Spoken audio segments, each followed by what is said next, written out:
Jika kita tidak menyadari bahwa kita bukan si rasa luka itu memang pasti berat gitu. Kalau kita hanya melihat bahwa diri kita adalah tubuh ini, diri kita adalah emosi dan perasaan ini, jatuhnya pasti nggak akan selesai-selesai itu rasa. Dan ketika rasa itu nggak selesai, kamu ikhlaskan, kamu lepaskan, loopingan nggak akan berhenti-berhenti. Ketika ada sebuah peristiwa yang terjadi, pahami sama kamu bahwa Allah dan semesta lagi mau ngomong sama kamu. Allah yang maha baik, ada lapisan endapan emosi apa yang belum aku terima dan belum aku lepas. Tolong kasih tahu aku dong. Realita belum bahagia dan berkelimpahan. Tolong kasih tahu aku, adakah yang menyumbat kelimpahan ini hadir dalam kehidupanku. Aku aja kemarin sempat ada kecewa waktu, kayak aku pernah cerita ya. Ada sebuah momentum aku lagi Zoom privat nih. Tiba-tiba adik iparku cerita, "Tete, aku mau ke Bandung, lalalala. Ini link villanya apa segala." "Oh iya, udah tenang, aku yang bayarin." Aku main bayar aja, Dava. Nggak ngecek dulu. Tiba-tiba pas aku tanya, nomor teleponnya udah nggak bisa dihubungi, aku udah transfer. Di situ pertama aku respon normal, kesel dan lain-lain. Kedua, aku duduk sebentar, ini ada kesel. Berarti ada yang belum selesai. Terima kasih tukang pos. Lalu aku kasih asumsi baru. Uang yang keluar adalah sedekah, walaupun ke penipu. Uang keluar adalah sedekah walaupun ke penipu. Jadi pertama aku rilis dulu. Kan kesel, uang hilang 4,5 juta. Tapi setelah itu aku mikir, ini aku ke-trigger nih, kesel. Aku duduk sebentar. Kesel, tunggu, flashback dulu. Ini ada yang belum beres di mana ya? Ketemu tuh, ada satu momen duduk, nangis sebentar, gue bego banget ya. Duduk, terus oke, pelajarannya apa? Lain kali berarti nggak boleh percaya begitu aja. Tetap ada pelajaran yang harus aku ambil dari situ. Aku emang bego. Maksudnya rusuh, nggak ngecek dulu, nggak apa dulu. Oke, ini pelajarannya harus diperbaiki nih. Kedua, orang itu cuma tukang pos. Wahai tukang pos, aku sending love. Aku sending love dia. Dia dapat kebijaksanaan.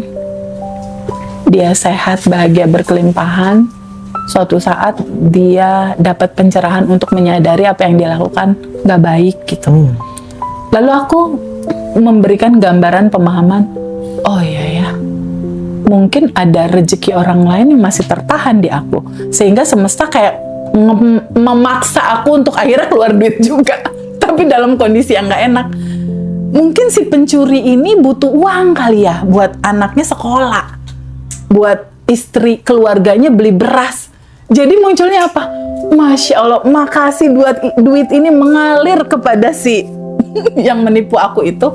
Terima kasih ya Allah, berkah, semoga rezeki yang aku alirkan berkah buat orang itu. Di situ mulai rada lega. Lalu aku bikin asumsi, uang yang keluar adalah sedekah. Dan uang yang keluar ini adalah sinyal semesta. Masya Allah, 10 juta mau masuk. Realitanya malamnya nggak masuk 10 juta loh, 20 juta. Padahal keluar 4 juta. Beda nggak, Bib, kira-kira kalau ketika ditipu, marah-marah, wah kurang ajar. Ini apa, adik ipar aku udah, Teh Febi itu siapa Teh Febi? Aku mau lalalala. Udah nggak apa-apa. Mungkin penipunya butuh beras. Mungkin penipunya butuh ibunya masuk rumah sakit kali. Atau butuh anaknya mau sekolah kali, mau lulusan nggak dapat ngambil rapot atau apa. Udah nggak apa-apa, nggak usah dipikirin. Udah aku lepasin. Udah nggak ada PR, aku nggak harus bocor energi ke situ gitu.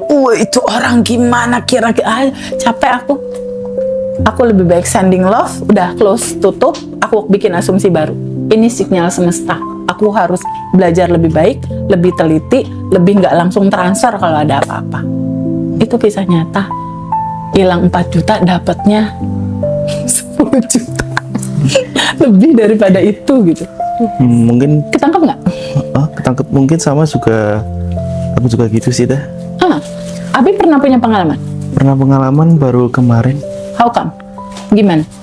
Ketipu sekitar Berapa? 3 3 juta. Itu kisahnya gimana, Bib? Uang itu keluar? Itu kisah awal keluar saya berminat beli barang sesuatu gitu deh. Beli barang sesuatu, oke.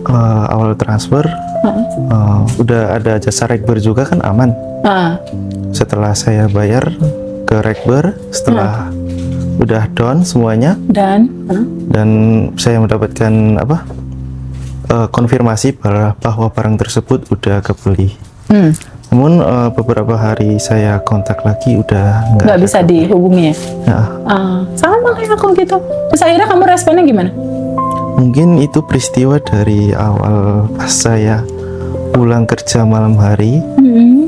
Saya melihat orang tua itu berdua gitu deh.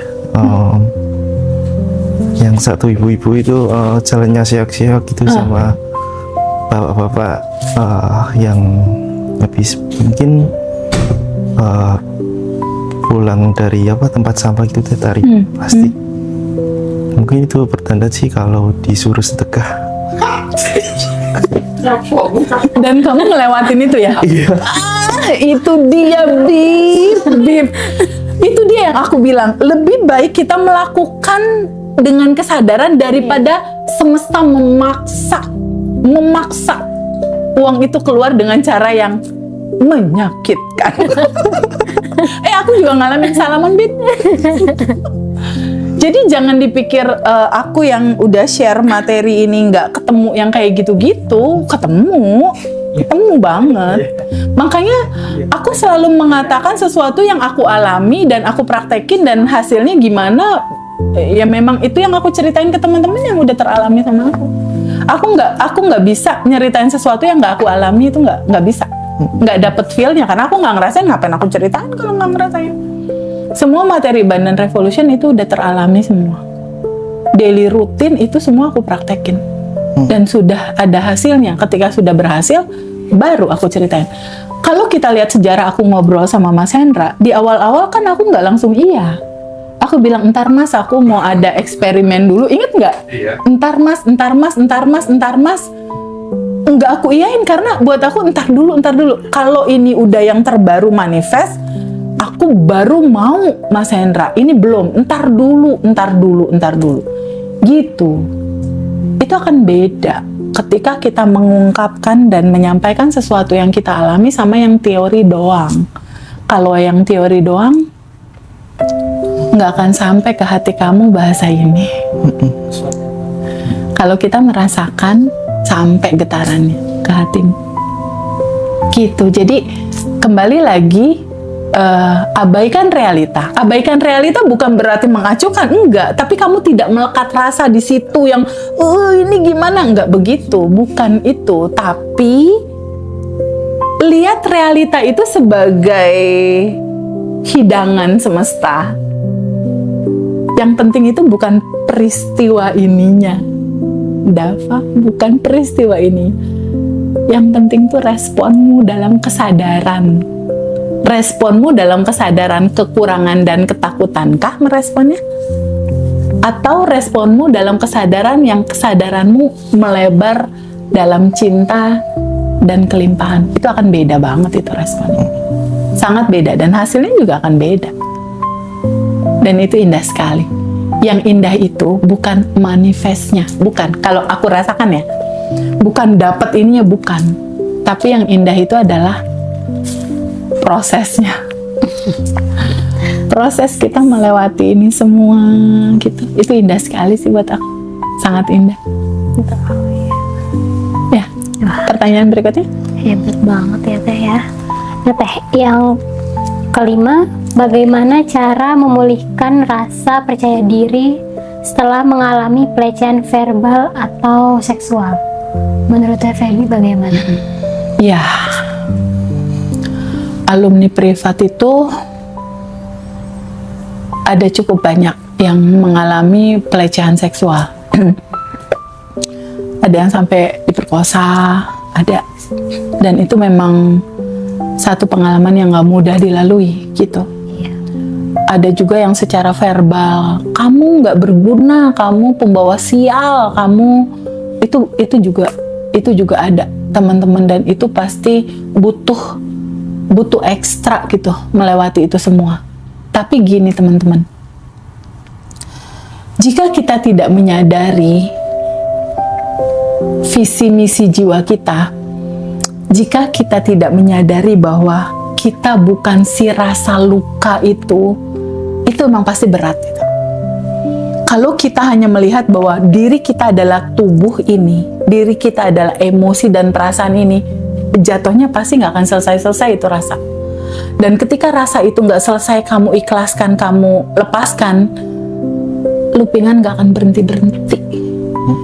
Kalau dari kisah alumni yang privat online sama offline yang aku handle langsung secara one-on-one, itu kisah di masa kecilnya terjadi pelecehan seksual, di realita hidup dia yang sekarang, itu hampir kebanyakan dia mempunyai pasangan yang selingkuh.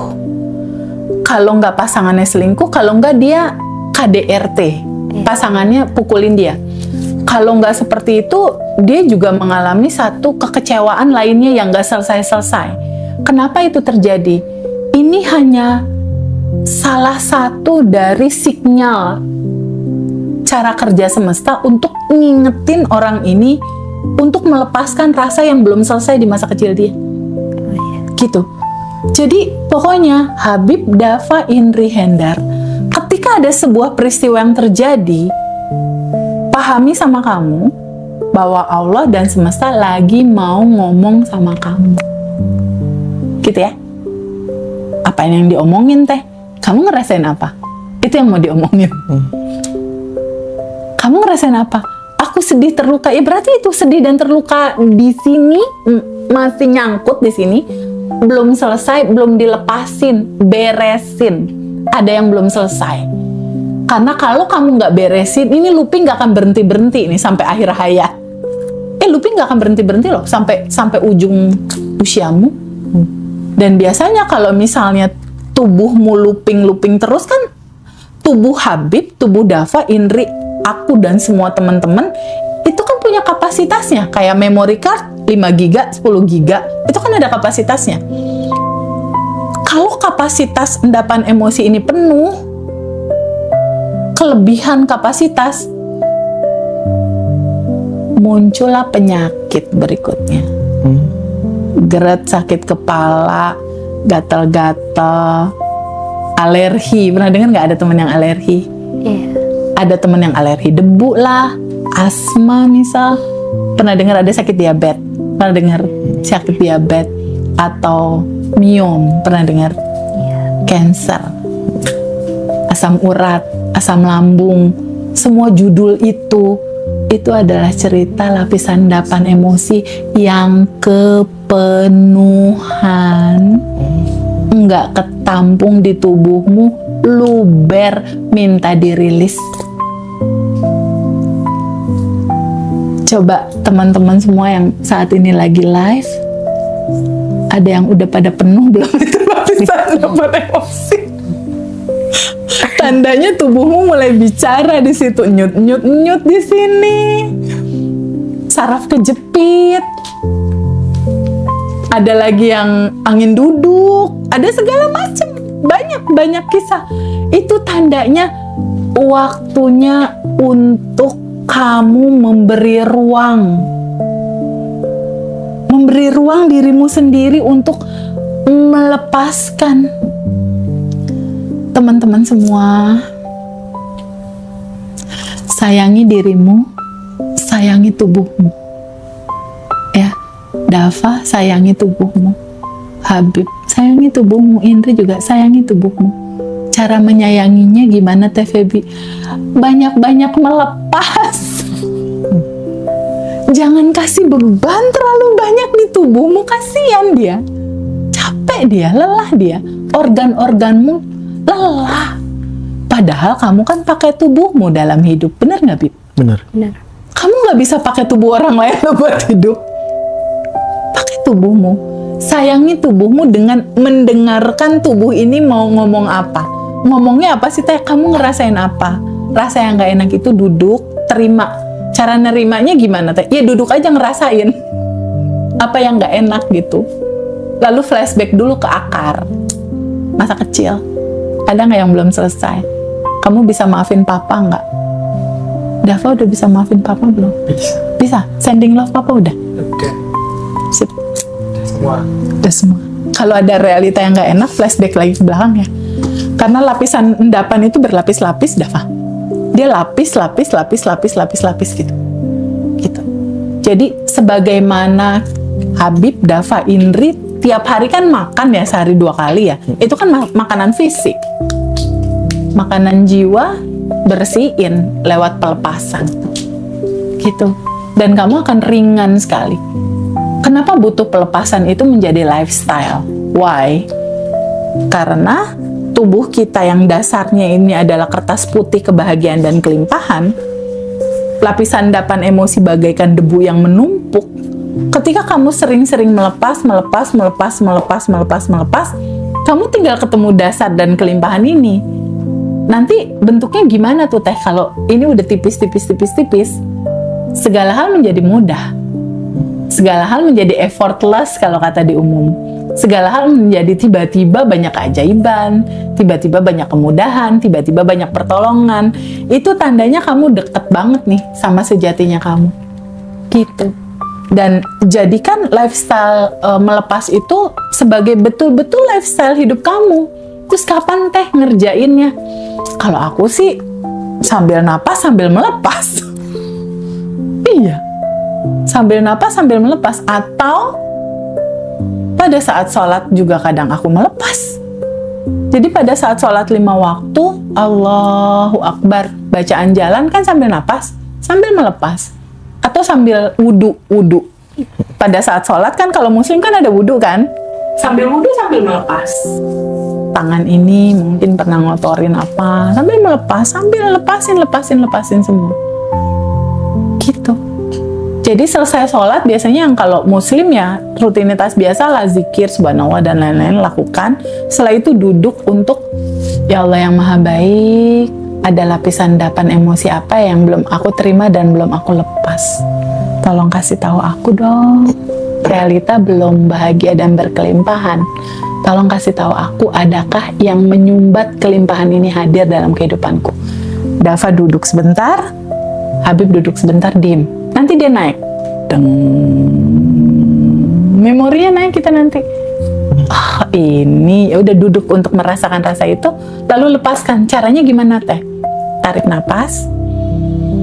Bayangkan energi cinta tuh kita hirup dari alam semesta ini. Kan yang tanpa batasnya ada di ruang yang tanpa batas ini nih, di semesta. Kamu hirup, bayangkan itu cahaya cinta, tahan dulu sebentar, sedetik 2 detik lah. Izinkan cinta itu masuk ke seluruh tubuhmu. Lalu di dalam dirimu kan ada keresahan, ketakutan. Nah, tersoroti sama cinta itu dia terurai. Kayak embun pagi kena sinar matahari. Bisa kebayang nggak? Embun kayak asap-asap kena sinar matahari kan lama-lama dia menghilang kan? Kayak gitu kurang lebih. Lalu kamu hembuskan nafasmu, tanda bahwa dia terurai.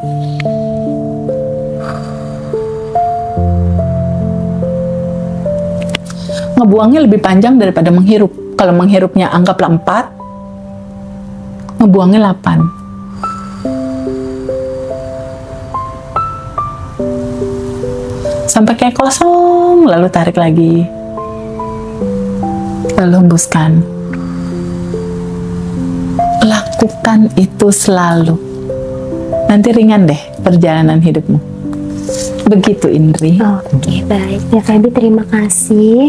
Nah, ini tentang trauma masa kecil, Teh. Ya. Kalau trauma masa kecil itu apa bisa membuat seseorang tuh terus menarik pasangan toksik yang sama? Atau beda?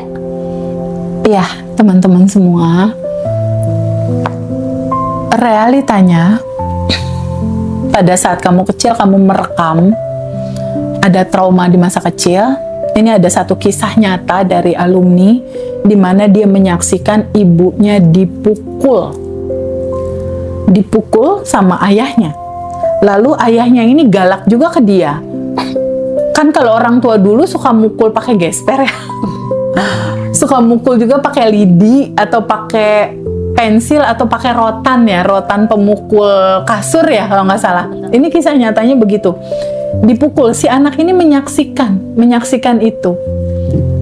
Dan loopingan yang terjadi apa coba? Anak ini disekolahkan sama orang tuanya di satu Islamic school, sekolah tertentu lah gitu ya istilahnya.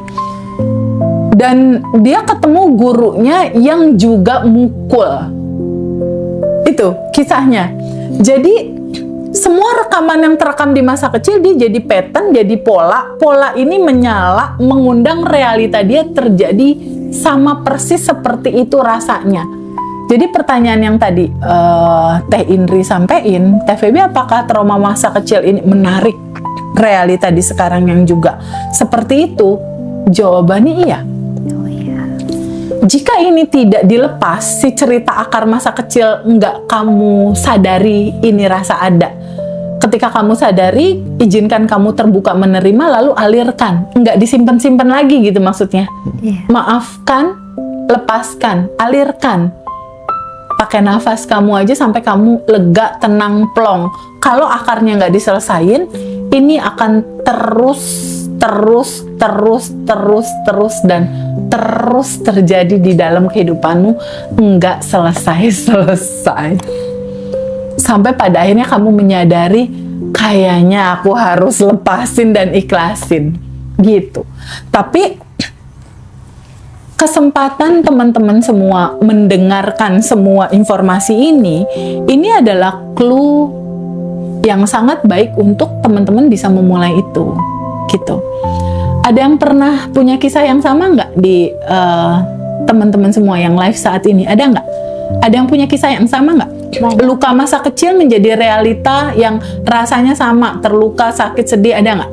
Rasanya sama, ada nggak, teman-teman? Ada. Coba dijawab. Ada nggak? Ada. Nah, jika itu ada, itu adalah sinyal semesta di mana Allah dan sistem kerja semesta ini mau ngomong sama kamu, ada yang belum selesai di dalam data dirimu, ada yang belum kamu lepaskan, ada yang belum kamu kasih ruang untuk itu mengalir, dan itu stuck menjadi pantulan realitamu. Jika kamu merasakan bahwa realita ini nggak nyaman, pertanyaannya, mau sampai kapan kamu merasakan ini? Nggak capek kah? Mau tetap berulang-ulang looping kah? Atau izinkan kamu mengantarkan semua cerita ini selesai di titik ini? Karena biasanya trauma DNA ini atau trauma pola masa kecil ini, dia itu, Mas Habib, dari generasi ke generasi. Iya. Neneknya dipukulin kakeknya, neneknya mukulin ibunya. Ibunya trauma, ibunya mukulin dia. Ini kisah nyata nih. Dia trauma. Ini yang privat sama aku. Lalu dia bilang, "Teteh, aku mukulin anakku." Ini mau sampai kapan? Cerita ini nggak selesai-selesai. Ketika kamu mendengarkan apa yang saat ini kita sampaikan, yuk kita stop yuk.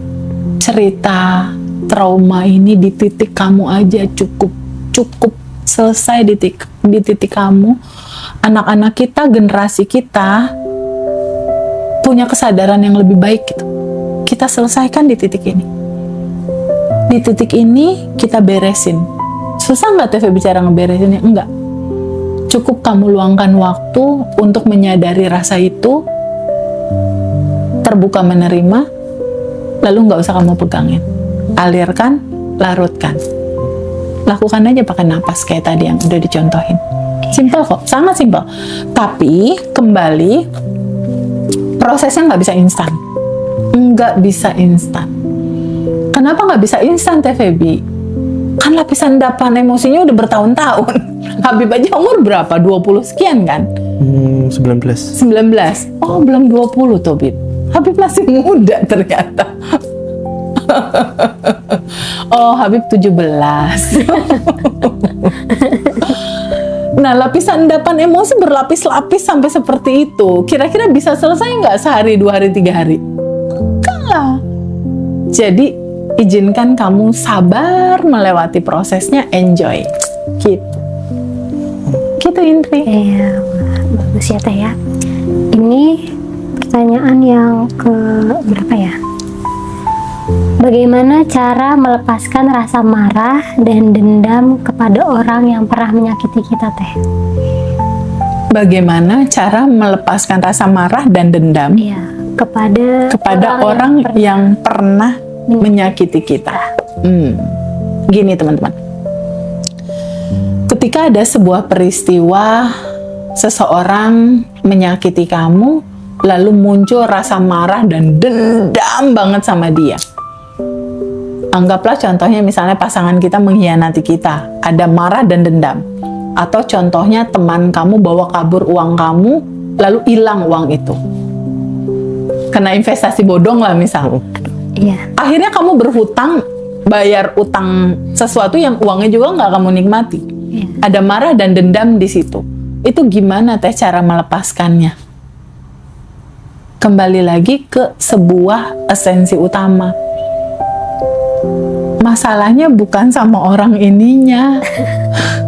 Ketika kamu mengalami peristiwa ini, ada rasa marah dan ada rasa dendam kan? Rasa marah dan dendam ini kan itu pantulan di cermin kan? Iya. Pantulan di cermin realitamu asalnya dari mana, Mas Habib? Dari diri kita. Dari diri kita sendiri, dari batin kita sendiri. Dari mana dia? Dari kisah masa kecilmu. Sehingga kalaupun ini terjadi, kamu marah dan dendam sama dia. Kalau kamu masih kamu yang salah, kamu terus saja nyalahin eksternal. Ini bakal looping lagi. Pasti bakal looping lagi dalam cerita yang berbeda. Dalam cerita kekecewaan yang berbeda, tapi rasanya tetap sama itu, marah dan dendam. Mungkin kisahnya beda lagi tuh. Kalau yang ini keuangan, mungkin yang belah sini yang berikutnya loopingannya adalah relationship misalnya. Cara solusinya itu adalah sadari apa yang kamu rasakan.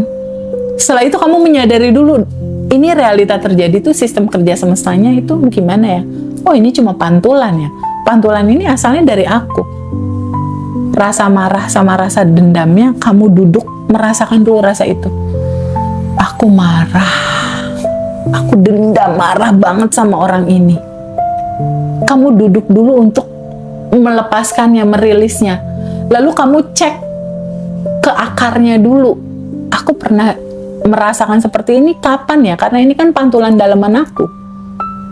Oh, masa kecil pernah marah sama ibu bapak aku karena aku nggak dianggap, atau karena aku pernah diabaikan, atau papa mamaku dulu pernah bercerai, atau aku pernah dipukul, atau perlakuan mama papaku berbeda dengan kakakku. Kalau kakakku dibelikan sesuatu, kalau aku enggak. Itu ada banyak banget pada saat menggali ke masa lalu. Itu macam-macam itu kisahnya.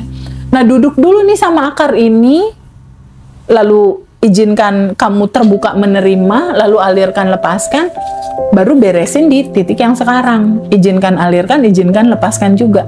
Setelah itu orang itu diapain Teh? Kalau materi abundant revolution kan orangnya di sending love. Sending love dia. Kenapa Teh di sending love?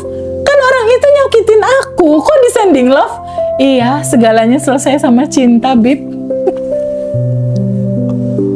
Kalau orang itu berbuat jahat sama kamu, artinya kan nggak ada cinta di tubuh orang itu. Iya dong. Kalau ada cinta, dia ngiriminnya cinta dong, bukan kekecewaan. Bener nggak? Nggak ada cinta di orang itu, kamu sending love. Tapi kalau tubuhmu masih belum bisa memaafkan, belum bisa sending love, nggak apa-apa. Minimal kamu tahu solusinya itu.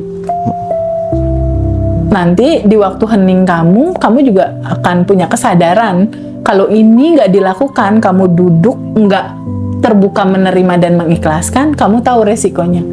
Karena tubuh Habib, tubuh Dava itu cuma punya dua respon.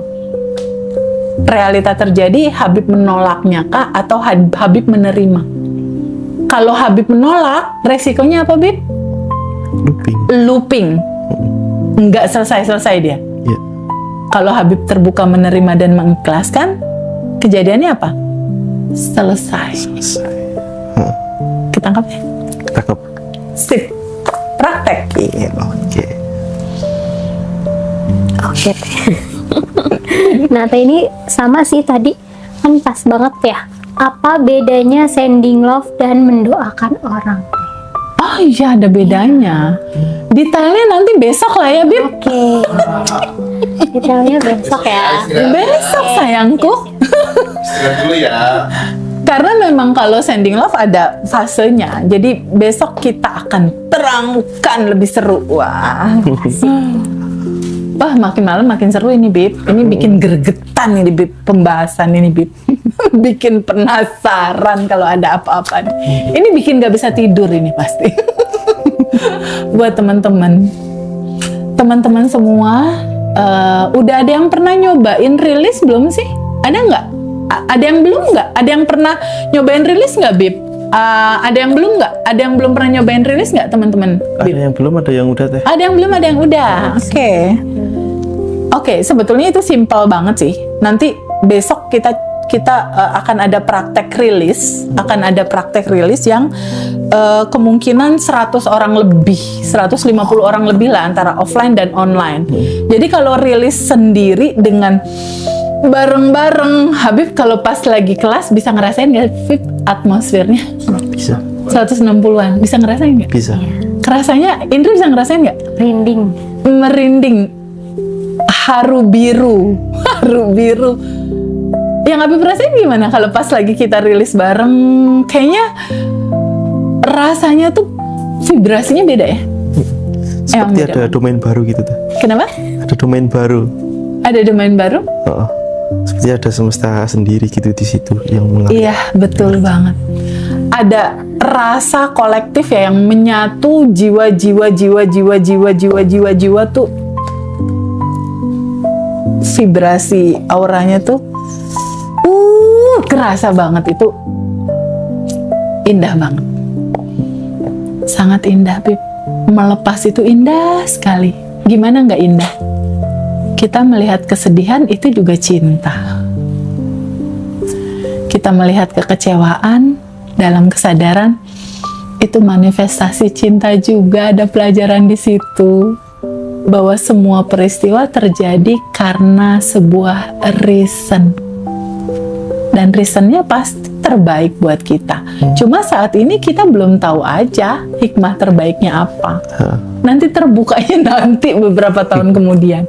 Aku, Bib, kalau ngelihat realita dulunya aku prihatin, sedih dan lain-lain, pernah ditampar juga, Bib, aku sama ibu tiri, Bib. Jadi pernah ngalami satu sisi di mana sedih, bingung, takut, mendem perasaan gitu. Itu banget di mana aku lihat sepupu aku, bajunya bagus, sekolahnya seru, enak, bajunya keren-keren. Ini Feby kecil kayak gitu. Itu pernah ngalamin. Tapi di titik aku yang sekarang, aku bersyukur itu sekolah kehidupan aku yang luar biasa. Sehingga aku bisa merasakan adik-adik yatim rasanya kayak apa. Kayak aku dulu. Jadi bawaannya di aku yang sekarang pengen mengalirkan selalu cinta ke mereka. Karena aku pernah ada di titik itu. Dan itu sekolah kehidupan yang paling indah sekali. Dan aku berterima kasih sama Allah dan semesta, aku mengalami fase-fase itu. Fase mama papa bercerai, fase setahun gak sekolah, fase gak tinggal sama mama dan gak tinggal sama papa, fase ngelihat sepupu-sepupu pakai mobil, turun mobil, mama papa nemenin aku, mama papaku ada di mana. Ngalamin semua fase itu, sekarang melihat indah sekali ya cara Allah dan semesta menyekolahkan aku dalam sekolah kehidupan. Dan itu nggak terbayar, dan aku selalu mengucap syukur, ya Allah, terima kasih banyak ya Allah, terima kasih ya Allah, terima kasih dan terima kasih. Itulah mungkin sebabnya ketika aku ketemu alumni, mereka masih nangis, kan aku udah ngelewatin semua itu kan, Bib. Jadi bawaannya tuh pengen meluk untuk bilang, ih tenang aja, ujungnya indah kok gitu. Gitu, ketangkep nggak Bib? Ketangkep. Ini kan aku udah ngelewatin nih, udah ngelewatin semua fasenya kan, Iya. bahwa itu ternyata sebuah cerita yang indah. Sementara teman-teman alumni kan belum kan, masih dalam perjalanan kan, belum di titik kayak aku. Tapi kan aku udah ngalamin jatuhnya, bingungnya, cemasnya, putus asanya. Nah, kalau aku buka pintu kelas dan ngelihat mereka semua bawaannya pengen meluk, itu karena aku mau bilang, tenang aja, nggak usah nangis. Ini bakal indah kok di ujungnya. Ayo bareng-bareng yuk kita lewati bareng-bareng. Gitu, Beb. Masya Allah, kenapa pada bengong semua kita bertiga? Aduh, Masya Allah, indah sekali hari ini, Habib. Terima kasih banyak ya, Bib ya. Udah jadi bagian yang indah dari sebuah perjalanan ini. Udah nemenin Mas Hendra, sehingga begitu banyak beban-beban pekerjaan dia, ringan jadinya dia. Makasih juga buat Dava ya, udah jadi tim yang sangat spesial banget loh kehadiran Dava di sini. Betulan, Habib juga sama. Habib dan Dava, Indri, Hendar selalu ada dalam hatiku. Itu ketinggalan satu. Satu gue lupa terus sama dia, jadi gue nggak sebut Indri. Betul. Welcome to the beautiful familyhood. Ya. Mau nikah tapi dia. Yeah. Hud, sebelum kamu nikah, kamu rilis dulu ya. Banyakin rilis ya. Ketika di sini rapi, kamu akan melihat istrimu cantik. Tapi tadi lihat pramugari. ini mau setia atau enggak ya gitu? Oh enggak. Aduh, Masya Allah, teman-teman terlanjur berkomitmen gitu ya, takut bikin data baru gitu. Jadi teman-teman semua di live TikTok kali ini, hidup ini menyenangkan dalam sebuah perayaan ya. Realita hidupmu dalam situasi seperti apa? Enggak apa-apa. Teteh, aku terluka, aku banyak salah. Enggak apa-apa sayang. Apa adanya kamu aja saat ini. Yang penting kamu tahu, cahaya itu masih selalu ada di dalam dirimu, menunggumu untuk mengalami kebahagiaan dan kelimpahan. Dia selalu ada, setia, menerima kamu apa adanya. Itu adalah solusi permasalahan yang selama ini kamu cari solusinya. Selalu ada dan menunggu kamu untuk mengenalinya. Dan dalam titik kesadaran itu, yuk bareng-bareng yuk kita melewati ini semua. Bareng-bareng kita lewati. Izinkan secara natural kamu terbuka untuk tahu, terbuka untuk merasakan bahwa sebetulnya yang kamu cari udah ada di dalam. Yang kamu kejar nggak jauh, ada di dalam. Yang kamu mimpikan tentang solusimu justru juga lagi nungguin kamu untuk kembali masuk ke dalam. Dia nggak jauh, dia dekat sedekat nafas kamu. Jadi nggak perlu putus asa, karena solusinya dekat dan ada di dalam. Begitu Habib. Aku jadi pengen nangis. Terharu ya.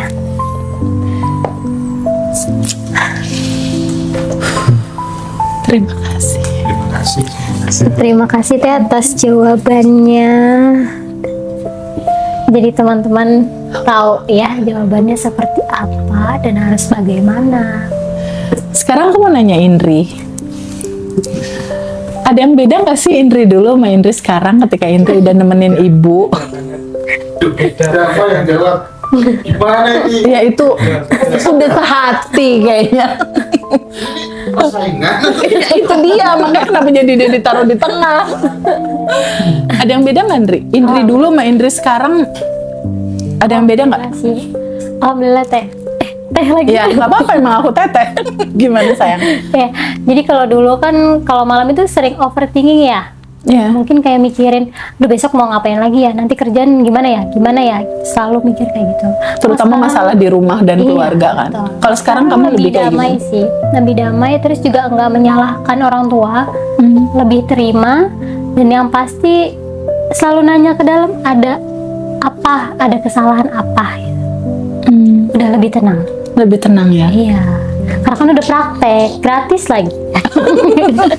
Setiap saat lagi ya. Iya. Masya Allah. Aku seneng banget loh kalau anak-anak muda, Mas Hendra, umur-umur 20-an udah ketemu ini. Masya Allah. Seneng banget sama yang 17 tahun ini yang di depan aku. Terima kasih ya sudah mewarnai tim kita begitu indah. Aku bahagia sekali. Thank you so much. Udah selesai kah? Oke, sudah. Bib? Ya, makasih banyak Teh. ya. Makasih banyak ya teman-teman. Sampai ketemu besok ya. Buat teman-teman yang mau tahu dan gimana sih perjalanan besok seru-seruannya, teman-teman boleh ikut gabung. Kalau online kayaknya masih bisa daftar ya kayaknya ya. Masih banyak. Masih memungkinkan kalau untuk online. Besok tanggal 23 Mei 2026 di sini di Jakarta di Grand Orchard Kemayoran. Teman-teman boleh hubungi Mbak Lela atau Mbak Dinda, Mbak Mas Dava juga boleh hubungi untuk bisa ikut join bareng-bareng besok kita, karena ada 5 slide terbaru Mas Habib yang akan membuka mata kita lebih terang dan lebih aware tentang lapisan endapan emosi itu stucknya di mana. Itu kita akan ceritain. Terus ketika kita quantum jump itu prosesnya seperti apa sih? Bibit realita itu tertanam. Wow. Dan bagaimana ceritanya ketika kita quantum jump nggak kejadian-kejadian. Analogi gambarannya seperti apa? Dan bagaimana ceritanya ketika kita quantum jump terus kita lepaskan, berikutnya itu kejadian. Jadi kita akan ada 2 analogi cerita itu yang akan kita terangkan di dalam slide yang sangat indah sekali. Asik Itu besok. Dan teman-teman boleh online dan offline nanti hadirnya. Kalau yang di luar negeri boleh online, karena nggak ada orang lain yang bisa bantu kita kecuali diri kita sendiri. Tapi kalau teman-teman mau coba icip-icip seru-seruan di Quantum Alignment itu nanti tanggal 8 Juni. tanggal 8 Juni 2026 jam 7 malam. Boleh teman-teman WhatsApp Mas Dava di sini untuk pendaftarannya. Gitu teman-teman. Tapi yang belum ikut kelas boleh nggak Teh ngisi 3 buku ini? Boleh banget. Boleh banget ngisi 3 buku ini. Buku ini akan menemani kamu. Apa yang kamu tulis dalam kesadaranmu dan dalam senyummu ketika menulis ini memberikan rasa yang besar, seakan-akan semua yang kamu tulis sudah kamu terima. Itulah kuncinya. Dan apa yang tertulis di sini tertanam di bawah sadar, dan ada masa jatuh temponya nanti ini terjadi satu persatu. Oke, gimana? Batch 28. Betul. Tanggal 26 Juni 2026. Gitu ya, teman-teman. Terima kasih banyak. Thank you semua. Bye-bye. Assalamualaikum warahmatullahi wabarakatuh.